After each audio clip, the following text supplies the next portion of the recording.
Cette vidéo a été générée par intelligence artificielle, mais le message, lui, est très concret. Le meilleur modèle du monde ne sauvera jamais de mauvaises données.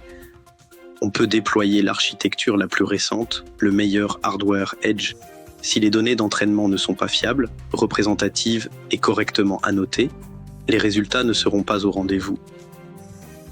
Un exemple vécu chez Perception, lors de nettoyage d'annotation, nous avons trouvé dans certains datasets des pizzas ou des horloges annotées comme des têtes humaines. Ça peut faire sourire.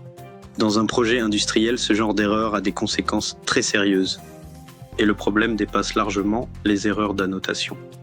Tout le monde se souvient des échecs de certains systèmes de reconnaissance faciale, entraînés sur des bases trop peu diversifiées, avec une forte surreprésentation de visages caucasiens. Ces modèles semblaient excellents en laboratoire. Sur le terrain, face à la diversité réelle des visages, ils échouaient. Mais il y a un piège encore plus sournois, le déséquilibre des données.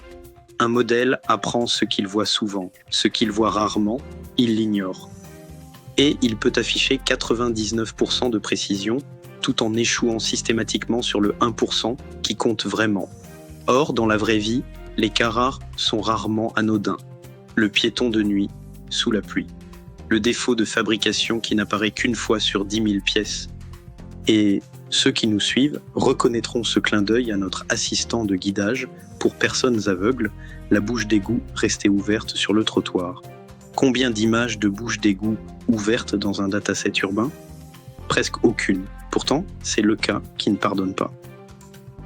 Et le plus contre-intuitif, collecter plus de données ne résout rien. Plus de données, c'est le même déséquilibre, en plus gros.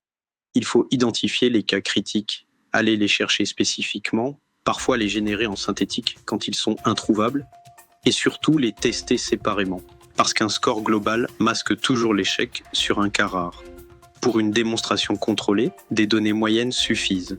Pour une application robuste, les données doivent être représentatives du problème réel. C'est exactement là que Perception intervient. Nous auditons la qualité de vos datasets pour détecter les erreurs, les biais et les déséquilibres. Si vous avez un doute sur vos données, parlons-en. Un premier diagnostic sur un échantillon suffit souvent à révéler l'essentiel. Car en intelligence artificielle, la performance ne vient pas d'abord du modèle, elle vient des données.